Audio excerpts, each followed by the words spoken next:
I did not have sexual relations with that woman. Yes or no? Did you ever take banned substances to enhance your cycling performance? Yes. I had no prior knowledge of the planned assault on Nancy Kerrigan. I am deeply sorry for my irresponsible and selfish behavior I engaged in. And we're back. Oops, the podcast here. Francis, Giulio, you know us. You love us, hopefully. Hopefully you love us, baby. What's going on, dude? Well, I'm happy to be sitting beside you again. Oh, yeah. Socially proximitous. That's not the right word. Adjacent. We are in studio again this week, and we will be for another week soon. And then in September, we'll be back. So we really appreciate you sticking with us through times of sort of audible, setups technologically. Totally, dude. This is like our version of just dropping an album randomly on a Thursday night at midnight, dude. Yeah. We didn't even tell you guys we were coming in the studio. Future. We rarely recognize that the audio quality and everything is just better. We prefer to be in studio, but the universe told us to take a break from that for a bit due to COVID. Mm-hmm. We're back for now. And I had to fly in yesterday to New York City. Nice. Flew to Newark Airport. Nice. From Portland, Maine Airport. Awesome. How was it? Well, I'll tell you something. Here's what shocked me. And this always shocks me. Flying out of Portland, typically, Portland Airport in Maine is the most wonderful experience you can have in air travel. Love it. Because I have flown out of that airport dozens of times, and I can say that the security line, if there is a person in it, I'm surprised. If there is one person in the security line at the Portland airport, no matter what time of day it is, I'm surprised. That's really crazy. And it's this beautiful, sparkling, new, clean airport. Not a lot of restaurants or anything, but you don't care because you're never showing up there more than 50 minutes before your flight. Right. I arrive routinely within an hour of takeoff. Fantastic. At that airport. Do they even have clear there or any of that shit? So they have TSA pre-check. Okay. And this is what was surprising to me, and it always surprises me. The line yesterday was actually pretty long, but for non-TSA pre-check people. Gotcha. So I just got in the TSA pre-check line and cut everybody. Okay. Why does anybody not have TSA pre-check in this day and age? That's a great question. And as a person who doesn't have it, I can answer this. Okay, and then I'll extend that, but I want to hear it. Extend that. Why would anyone not have Easy Pass in their car? Same fucking deal. Yeah. You're just saying, I don't mind being late places. I don't mind waiting for no reason. Right. All right, so what is your purpose for not having TSA pre-check? So I signed up for it, but I was on probation at the time. Ooh. So I wasn't allowed to have it. Ooh. And additionally, I don't even think you're allowed to have it if you have a criminal record at all. So my criminal record is now, I think all my charges were expunged after I completed my probation period. Mm-hmm. And I'm now allowed to get it. So I signed up, but now because of COVID, the backlog is crazy. Mm-hmm. And I've been waiting for an appointment for literally a year. Oof. But I do have clear, which is basically the same thing. Yeah, I never understood what clear was. It's just private. And seems like the Pepsi to the Coke. Totally. It's a thing where they scan your eyes. Mm-hmm. It's private. It's not like government funded. What do you mean private? Okay. So you don't have to go through the government to get it. You pay like an annual fee, and they know you because they take like your fingerprints and your eye scan. So is it the case that some airports don't have clear? Not all airports have clear. Okay. But the busy ones do. TSA pre-check is everywhere. Everywhere, I know. So the power move is to have clear and TSA pre-check. No. The power move, friendo, is to have global entry. But pre-check comes with global entry. Correct. Right. My point being, if you pay for just TSA pre-check and you plan to travel abroad, yeah, you're an idiot. You're going to still have to wait in that crazy passport line when you get back. Another life hack. You don't need that. There's an app called Mobile Passport. Okay. And it's the same exact thing as global entry, essentially. It's on your phone. It's free. You upload all your passport information before you get into the country. And then when you get here, you don't have to wait. You skip the line, and it's the same length as the global entry line. I just don't think I'm ever gonna have that foresight. I don't. You don't think- need it. You have global entry. I have everything covered. Global entry got me everything that I could have wanted in this world. TSA pre-check, coming Yeah. back, going abroad, all that stuff. It's the best. You just get in and out, and it's easy. And most credit cards will pay for it for you. So if you use your credit card to get pre-check or global entry, you then get that money back on your statement. You know, people talk about these credit cards and the doors that they open. I have never in my life received a benefit from my credit card other than credit card The points or and stuff. miles. Right. But you talk about like what lounges at airports you have access to. Mm-hmm. You know, I one time looked. I have the Chase Sapphire Reserve or whatever, the one that weighs 15 pounds. Where like if you were fighting somebody, you could throw it at them and Decapitate them. incapacitate them. Yeah, it's a fucking brick, dude. So I have that card, obviously, and apparently there's some kind of lounge. Or I also have like the Chase Inc. Business Plus, which is a big boy card.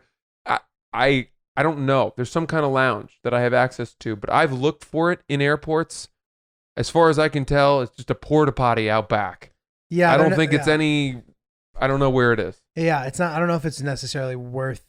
Like the lounge isn't that great of a perk. Essentially, it's Correct. great. It's great if you have it, but I have cards where I don't have the lounge perk, and like I don't care.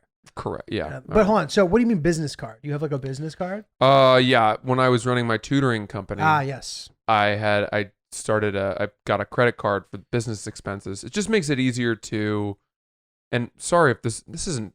Maybe this is boring to people, but it just makes it easier to, not have to sift through your expenses at the end of the year to decide what you can write off and what you can't. Totally. And I'm pretty strict about only spending business-related things on that credit card. However, now that my tutoring company is no more, because I kind of closed it once I got hired at Barstool, I still have that credit card, and I just use it for all comedy-related purposes. That's great.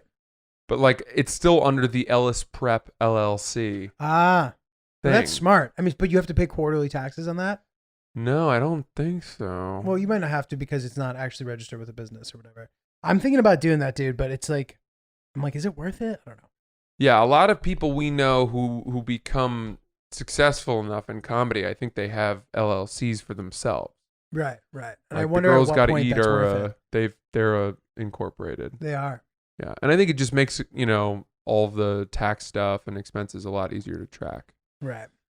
Whatever. Well, dude, I love the airport.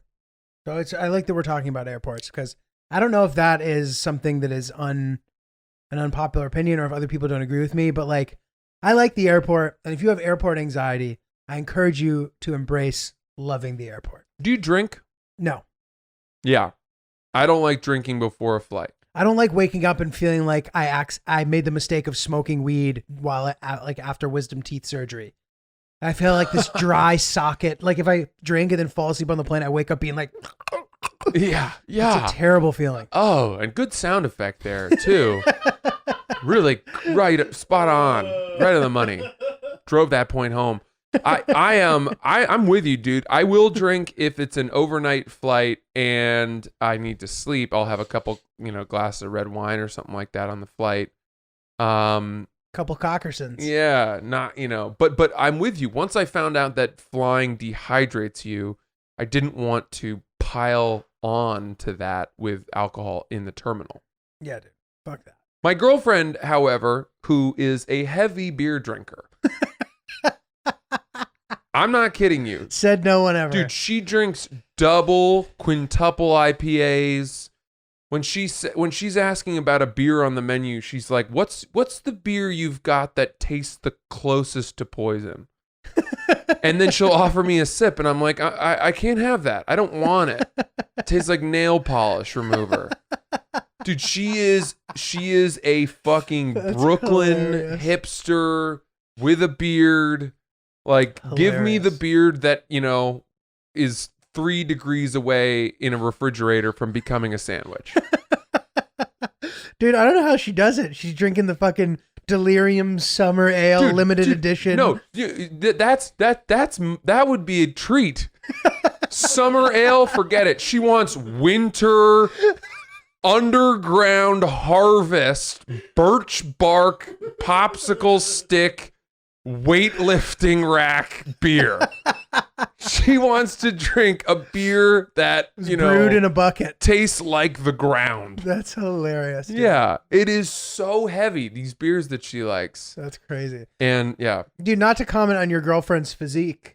Yeah, well, it doesn't match up. How on earth does she fucking... Slender. She's slamming tall boys and she looks like she could run a fucking marathon. So fortunately, yeah, I mean, she doesn't drink them like, she doesn't throw back. She'll drink one, Right. but that's the beer she wants.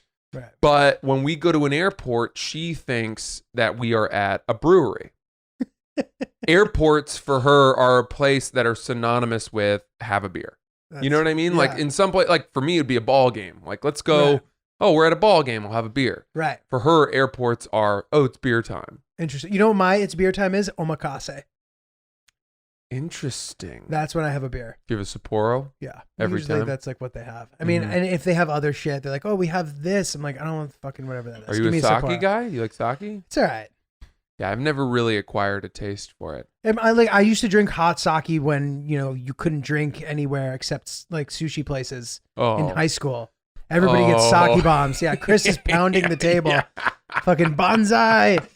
Sake, dude. Sake bombs are every like teenager's first fucking Dude. foray into public drinking. The era of post-college New York City birthday parties where every other week you were going to an all-you-can-eat sushi Oh, right, sake right. restaurant. Totally. One time, That's I a went to vibe. one in the East Village. Here's how shitty it was. You pay your $45 or whatever, and it's like you just basically throw shit at the wall until they tell you to leave. One time, I was at this place, and there was a light fixture above our table, and it started dripping water onto our table. That's unusual. And there was someone up there in an apartment showering, and it was leaking, and we were so fucked up that I took an empty glass, and I caught the shower water, Oh and my I took a God. sip of it. Oh my God. And to dude. this day, it's the most disgusting thing I've done. I hope that guy wasn't jerking off in the shower, dude. Yeah. Also dangerous, by the way, because I only found out after sipping it, oh, that's shower sudsy water. Whereas it could have been fucking Yeah. radiation. Yeah, right. It could have been like light bulb. Why am I liquid. drinking ceiling discharge? Why am I drinking whatever is coming out of above? Dude, I think I know the restaurant you're talking about, and I'm pretty sure that building burned down. Huh. fairly Surprising, certain that building considering the burned down. walls are full of water.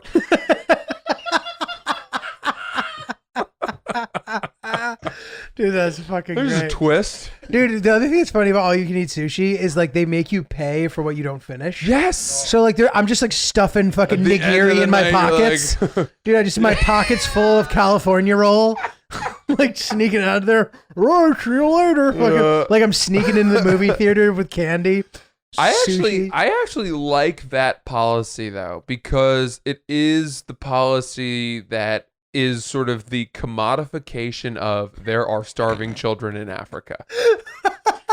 Do you know what I mean? It's the Totally, tax, totally. the tax version of that line. The gluttony tax. Yeah, Dude, that is funny. that your parents would tell you as a kid. I feel like at this point we need to modify that. I don't think we can use Africa anymore. We need to choose a new continent where children are starving. Like when I'm raising kids, where am I if they don't eat something, and where am I going to? They're starving children in Papua New Guinea. Right. Yeah. Yeah. I don't know. I don't know where it would be. The thing about those sushi places is you never leave and you're like, oh, wow, I ate just enough. You always leave and you're like, ugh. Yeah, Like, dude, absolutely. absolutely, And Chris. part of it is like it's so much rice. You know what I mean? It's Lot of so much rice. rice and beer being soaked together. And does anyone really like sake bombs? I don't any longer. It's fun to set up the chopsticks and pound it through. Conceptually fun, Right. not bad. But then again, Jaeger bombs are kind of fun, but I don't want that as my beverage accompanying a dinner. Right. I think anything called bomb I've aged out of. All bombs. I liked Irish car bombs. Those were fun. Ooh, speaking of which, got a good book recommendation. Ooh, love it. Good book recommendation. We do this a lot on the podcast, and I'll tell you something. I get a lot of DMs.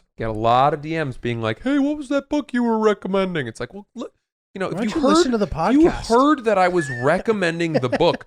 Fucking write it down in that moment. Yeah, seriously. Yeah. Anyway, You lazy. it's not as if piece of I'm like, shit. there's a really good book I'm reading. Here's what it's about. Figure it out. Yeah, exactly. You know? Paraphrase the description and good luck. Yeah, Good figure luck. out the title from here. But no, I'm happy to respond. The book I'm reading right now is called Say Nothing, and it is about. Have I talked about this? No. It's about the troubles in Northern Ireland, between Northern Ireland and Ireland Proper. and obviously England as well. The English Army, from the 1970s up, I think it goes up until the 1990s. But it's the Civil War that happened in the streets, and all Wow. the car bombs and the homemade bombs, the Irish Republican Army, all of that. Protestants versus Catholics. Dude, it's fucking wild. That's cool. I mean, it's really fascinating because it's such a modern day street war that is, the guerrilla tactics and the way that the Irish Republican Army went about, gathering information, turning double agents into triple agents, the safe houses, and also the civilian network that they leaned on to escape, right? They'd be running away from a tank of British soldiers down, and they'd slip into a side street, and some baker mother would open her door and whisk them in. Wow. And then they'd go out the back, and It's then like the someone would Underground help them up a Railroad. balcony, and then they'd run around. Yeah, their guns would be passed out the back window down to it, and it would, in case a raid happened, it was everyone was involved. There was a lot of empathy, empathy for the cause, even if people weren't directly involved with the fighting. And it was the youth movement. It was really the young 20-year-olds who were kind of spearheading the Right. violence. It's amazing how thematically that kind of situation applies to so many different similar situations in the world. The Yeah. youth mobilizing this movement. Yeah. Dude, you remember that song? In their tanks, in their bombs, in their guns, No. in your head, in your Oh, head. yeah. They are dying. Yeah, I remember that That's song. about that. That's what about a the whiny struggle. song. Because at first it's like, well, Giulio, the way you're singing it doesn't sound good. And then I'm like, well, the way you're singing it is better than the actual song. Zombie. Yeah. It's the Cranberries. It's like a yodel of Yeah. pathetic yodel. An Irish yodel. Just a dude. sad yodel. Was that about the troubles? Yeah, that was about the Interesting. troubles. The two other things about the subject. One, Chris, you got to help me out with this right now and look this up for me. There's this movie with Forrest Whitaker that's about the struggle with the IRA. They kidnap him. He's a soldier of the proper army, and he ends up getting killed. And the whole time he talks about his girlfriend. I love my girlfriend. Blah blah blah. She's incredible. And the guy who was his captor, who ended up becoming his friend, he dies. He goes to find her to give her this thing that he had given him, that Forrest Whitaker had given him. Okay. And the girlfriend ends up being trans. Oh, wow. It's just this crazy random, but it's from it's from 1990 or something. And Crying Game. That's what Crying it's called. Game. If you're looking for some it was just it seemed way ahead of its time. Yeah. Very interesting. What a career Forrest Whitaker has had. He's great. He's really spectacular. Typically sort of the cop, the detective cop who gets it when everyone else doesn't. Right. Very much that Sort of vibe. standing in the back, and but then he also played Idi Amin in Last King of Scotland, Great performance. which was a spectacular movie, spectacular. terrifying. And then he was also in Safe Room. Remember that? Oh yeah. I do remember Safe That was Room. a spooky movie. He's also in Ghost Dog, The Way of the Samurai, Huh. called classic. Wow. Talk about range. Seriously, this is like the movie game. You guys ever play that game where you name an actor and then you have to keep naming movies he was in or I something? do. I used to It's a play that fun game. on buses. It's a fun, vehicle game. Forrest Whitaker, yeah. So, the Irish Republican Army, all of that stuff. Give that book a read. Say Nothing. I can't remember the name of the author, but it's really good. And I'm enjoying it quite a bit. Very cool, dude. Yeah. Love that. Whew. Dude, so I had a funny thing happen the other day in a coffee shop. Okay. And this is kind of talking about a topic that we've been talking about. I don't want to spoil the surprise of what was happening, but it was just the average crazy dude in a coffee shop situation. Mm-hmm. And he was being really loud, but he was nice, but there's something off with this guy. But he was like, whatever. Then he started going on some rant about like nonsense, like a classic crazy guy situation, just like ranting about politics, whatever. And then out of nowhere, he just goes, and man, it sure is a really shitty time to be named Karen. He's like, what the fuck problem does everybody have with a Karen? Me and my friends start dying of laughter. And then he starts doubling down. He goes, right? Am I right? I was like, oh my God. Yeah, you're encouraging him at that point.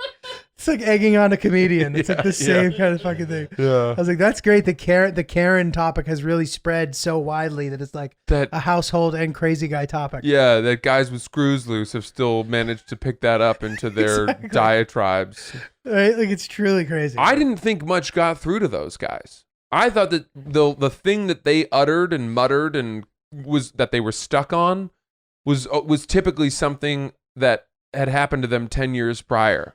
Absolutely. The last time they were sane. And they had never moved on from it. That was the thing that shook them loose. Dude, 100%. You'll be like, fucking Hare Krishna. Like talking about shit from like the 70s or whatever. You know, Bop by... Is that song really good? I don't know anyone who listens to that song. It's like, dude, that song hasn't been out for a long time. Those guys are all married now, dude. Hanson. Oof, they were great. That song is still fantastic. Dude, that is a great fucking song. It is a great song. You can listen to that today, tomorrow. Will last. We're going through all the pain and strife. You like that better than my fucking zombie? Yeah.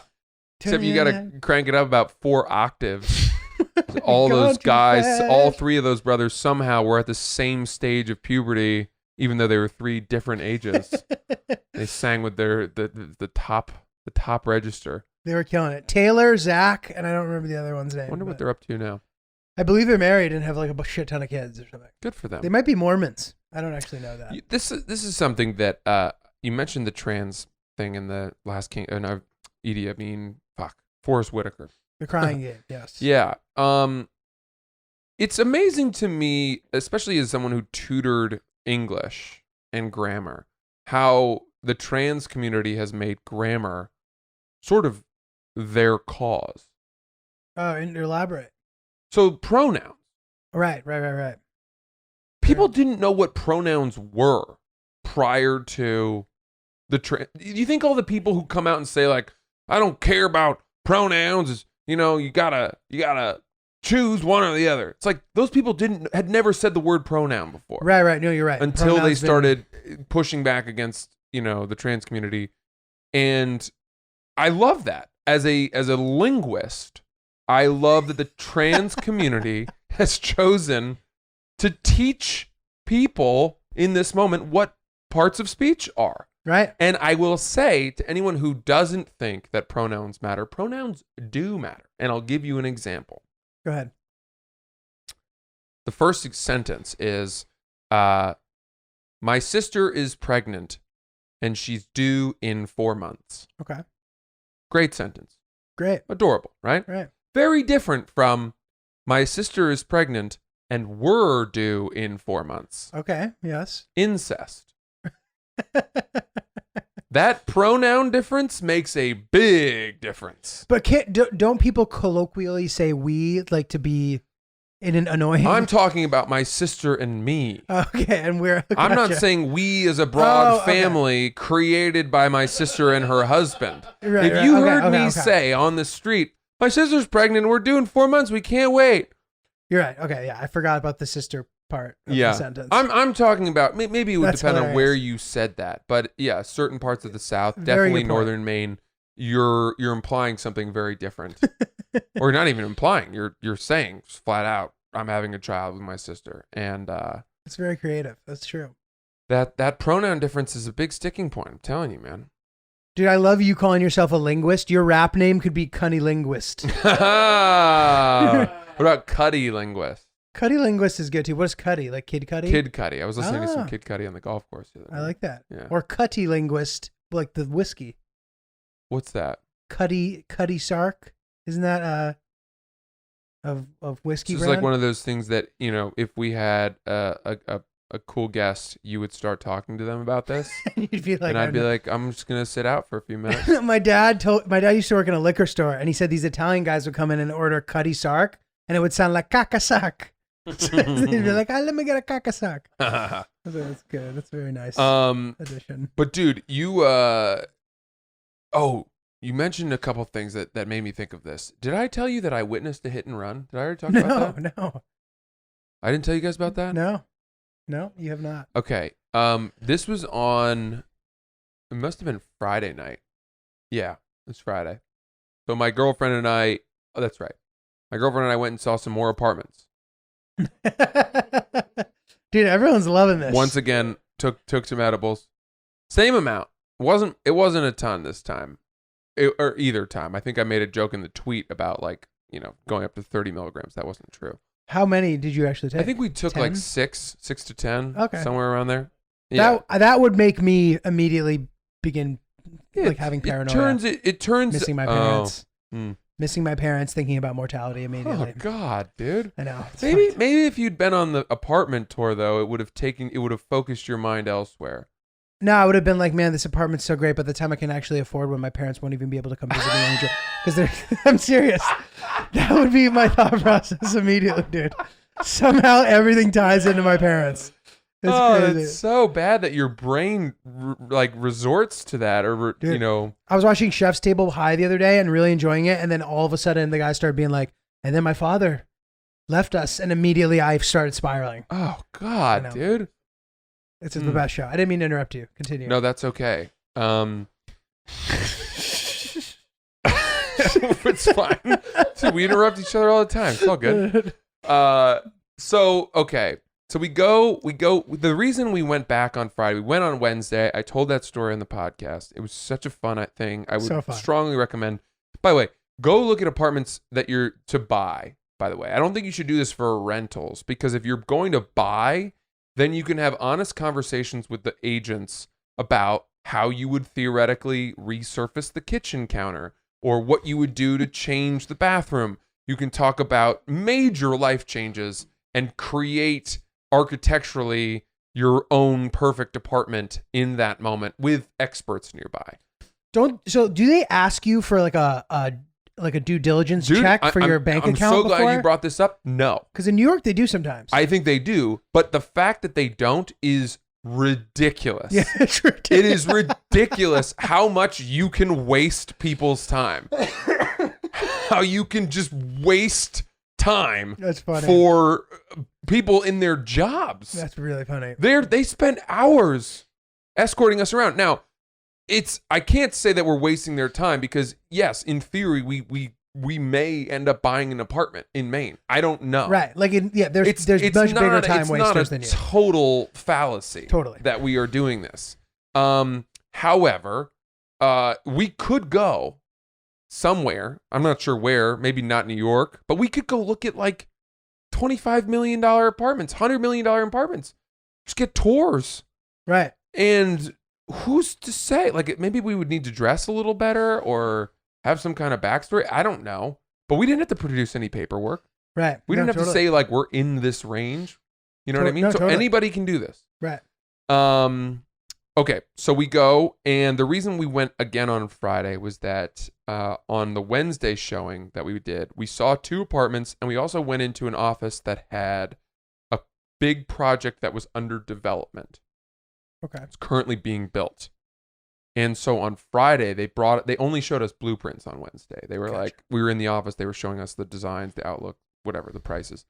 And then on Friday, we got to tour the construction site. Oh. Which Crazy. was cool, because in order to get in, they had to lift this fence. Do you have to wear hard hats? I wanted to so badly, and they didn't give us hard hats. Yeah, that would have been a nice gram. It just makes you feel like a real man, you know? Yeah. Like you're starting a business. It does. Yeah. And there's a great, I love that look of like the guy who's in his business attire, but also wearing a hard hat. I love that look too. It's a great look. I love that look on the brochure. Someone running for Congress. Yeah, you know, exactly. in an ad for a guy running for He cares Congress. about work. Francis Ellis cares about the workers. His tie is in place. He's always like going over a clipboard with someone else. Like, what are you? And you know they're not talking about anything. Some gay congressman trying to prove. You know what I mean? It's like the first openly gay guy to run. Trying to prove that he Weymouth County, Missouri. Totally. Yeah. He's doing like he's operating the backhoe. You know. So okay.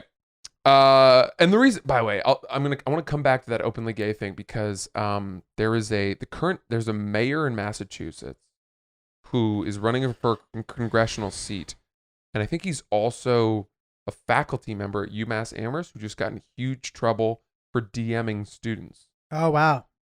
and he's gay, Wow. male students. Anyway, I want to come back to that. Okay. Back to the construction site. We go into the construction site. We're there with one of the builders, one of the head builders, as well as one of the real estate agents from the firm, as well as our buyer's agent. And we're walking through all of these apartments, but they don't have walls. Right. There's just You know, renderings and pictures. yeah, and stuff. it's like steel and cables, and you really Wow. have to like envision how it's gonna look. And a lot of the windows aren't in place, so you're just looking under a flap, and you see, how big the window will be. But it's Crazy. fun. That is fun. It's though. fun to see the bones of an apartment. Wow. And they're telling you, like, this is why we did this. This is why we chose these cables, this, that. And you start to feel like, oh, this is actually, they cared. Right. We're not getting fucked because they cut a corner by choosing shittier materials for this. Right. Now, at the same time, I don't know anything about building. And that's so what I was gonna say. You don't even know about what he the could materials be are, yeah. singing me a totally different song. Totally. But it was still fun. It was really fun. And dude, there was one guy who bought, like, there's 3 penthouse apartments, and 2 of them have already sold. Oh wow. And one guy combined 2 of them Oh, that's into sick. this enormous apartment with a full view of Casco Bay and in Portland. And it's just like the most stunning thing ever. Sick. And I was like, God, this guy is such a baller. Like, what did he pay for this? And they were like, oh, well, he really shelled out, and this is going to be like a 4-bedroom, 3,500 square feet, 2 massive roof decks, massive apartment. What do you think? One of the most expensive apartments in Portland. What do you think this thing costs? $1.5 million. Is it more? $3 million. All right, but still, like that's still in New York. Dude, that's $40 million. No, it would have been a $40 million Yes. apartment in Yes. New York City. Sorry for underguessing. That's Depending annoying of on, me. yeah. Don't you hate it when It's someone annoying. does that? I didn't mean to do it. $6? This isn't The Price is Right, Giulio. I didn't mean to do We're it. not. I We're not. didn't mean it. I didn't mean to do it. But yes, but the comparison is still worth making. Like that Don't you- apartment's yeah, huge. don't you hate it when someone's answer is like, well, given that you're acting surprised with the question, I'm gonna have to shoot lower. Yeah.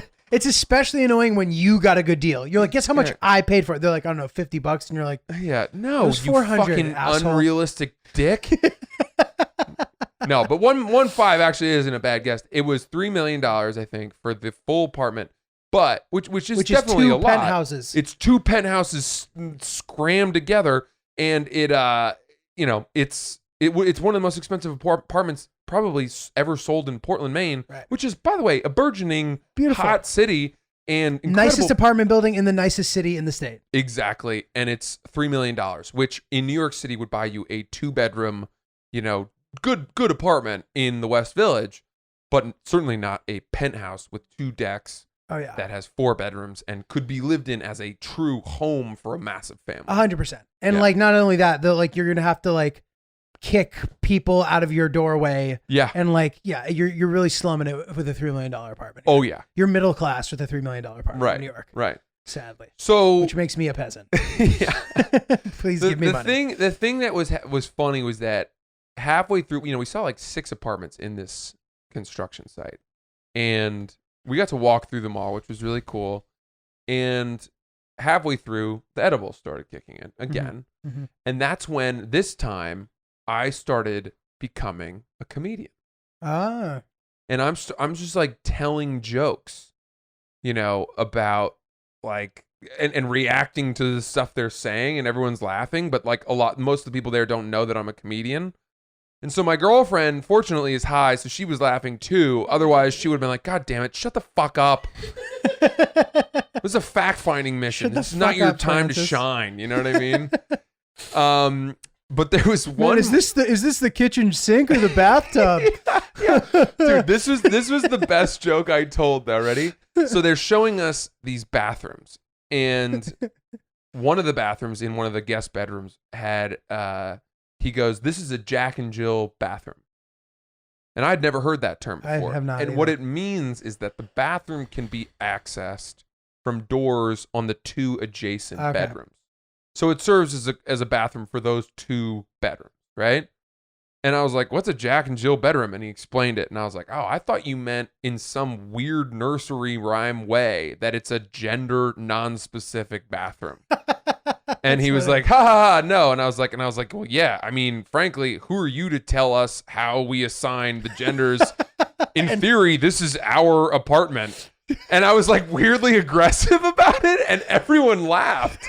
But everyone was kind of like, whoa, where'd that come from?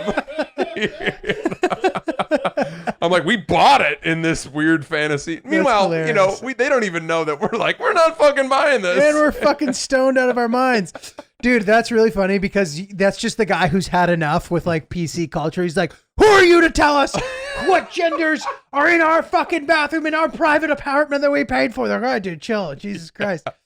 Yeah, little do they know that we're doing this as a way to wait for our table at the restaurant. Yeah.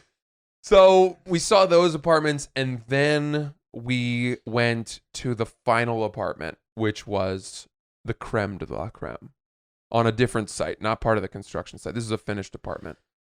This is the apartment that I had seen.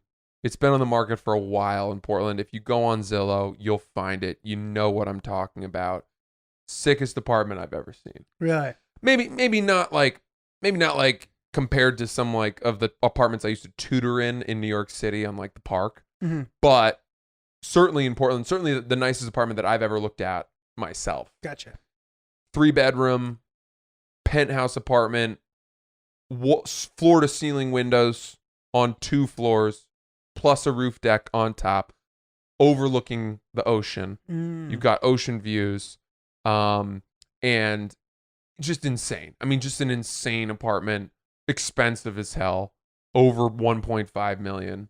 But get this, it's the only apartment in the building. So it's not a residential building. It's owned by like a bank. Oh, and the word. first 2 floors Oh, are that's the cool. offices of the bank. Weird. And then you ride the elevator up with like the bank employees, and then you are the only person who has access Oh, wow. to the top 3 floors That's cool. or whatever. And this place, it's so hard to know where I'm at in my life in terms of like, what do I want? Right? Because here's the thing. If New York City is done as we know it, which I don't think it is. I don't either. But if it's done for a while, and that if my girlfriend and I are deciding like, hey, let's buy a place in Maine because maybe we want to split the year, spend the summer months up there, whatever it is. I don't know that we want to buy a super sick place in the city of Portland only to 5 to 10 years from now have to buy a house out in the suburbs because, we got kids and we want to move out there. And maybe this is like a very, I don't know, this is a weird personal, like long life vision conversation to have. But it's strange to be looking for apartments when you're so uncertain about your future. I find. Yeah, for sure. Which is one of the reasons why we have to get high to do it. Totally. Yeah. That's actually really, that de-escalates. It definitely does. That's great. It takes the edge off the immediacy, the reality of it. It turns it into kind of a lark. Yeah. A fun exercise where we're getting insight, but we're not thinking like, oh God, this is the one, we've got to have it. We have to race to get this. Right. And ignore, the uncertainty of our next year, next 2 years, whatever. So that was the exercise we did. And I really encourage everyone who's in a relationship to go do it. Just make sure you're on the same page with your partner before you do it. Awesome. Yeah. Well, dude, I have one last little anecdote here before we wrap this all up. Cool. In relation to what you're talking about. I know a guy who's like a very successful real estate guy. When he was trying to get into the game, they would do, it's obviously different for commercial. I know that they do background checks for residential too sometimes to make sure you're a serious buyer or whatever. But for commercial, like they won't show you a fucking giant building if you're just some random guy. So what he did, he like made up his financials. Oof. He just completely made it up. That's called fraud. It's called fraud, but if you're doing it with like a broker, it's not like you can't get in trouble for it necessarily, right? It's like shame on them for not knowing. And then he would hire his boy to drive him around. So he hired his boy to drive him around. He made him dress up and he put on a suit and he fucking lied about his financials and he would go and he would look at all these fucking huge buildings, and he ended up like figuring out a way to buy one day. Wow. And then once you get in the door with that one big property, you're fucking golden. But you can lie about that kind of shit, everybody. but he did buy one. He ended up buying one, but like had to pull similar crazy antics to like convince the bank to give him money, and he borrowed money from like everybody he knew, like Wow. kind of thing. But when he was like 26 or 27, he started buying big ass buildings, and now Unbelievable. he's very fucking rich. so Yeah, good for him. sometimes you gotta be Weird. sneaky. It's just one of those things where like I didn't know what commercial real estate even meant until I was 30. Right. I know what I'm you're not saying. 26-year-old thinking, God, I want to get into commercial real estate. There's money to be made there. When I was 26, I was like, maybe I should get into Coke. There's money to be made there, you know? Okay, so update as far as, this kind of weight loss challenge that has sort of been birthed kind of organically here. I'm trying to look good for my little trip to Colorado at the end of the month. We're a week in now, and my update is that I've been exercising a lot, but more so than that, I've just been eating better and less. Mm-hmm. And I don't necessarily feel like it's made a big impact on my body, but I feel like there's something to be said about having like a foundation to accelerate the pursuit of weight loss or of getting in shape. Mm-hmm. So like that first week where you start eating healthy again, you feel much different. And I haven't weighed myself because I'm too afraid. So like, I'm just going to be really healthy for a few weeks before I even do that, which maybe, who knows, that's probably defeats the purpose of all this, but that's what I'm doing. That's my update. I'm feeling good about my progress or whatever. Chris, what is your deal? So I'm gonna start going at it again after it again, but I wanted to start like I don't know. People feel like they're just like alone doing this weight loss thing, so I want to start like a Instagram group chat of people. So if you wanna, I'm gonna start like a big group chat, just everyone just like supporting each other. I guess I don't know. Yeah, Oh. talk about your tips, your Yeah. tricks, How you're doing what that you've dealt day. with, and we'll all be part of that. Can I be part of that? I mean, Or if I I'm not guess trying so. to I lose don't- weight? I mean, you can. Well, here's the Only if you're helpful though. You're like the guy Yeah. who shows up to I'm not gonna be funerals when shitting you're on not you. related can't- to anybody. I know, because I love grief. Yeah. No, but really quick, I have something interesting from a diet perspective. Do you remember when I told you guys that I ate that whole bag of dried mangoes and Yes. got really sick for a couple Yes. days? Yeah. So since then, I have stopped eating sugar. And I know you guys know I have a voracious sweet tooth. Mm-hmm. I was absolutely brought to my knees by sweets. And I have stopped. I just cut them out.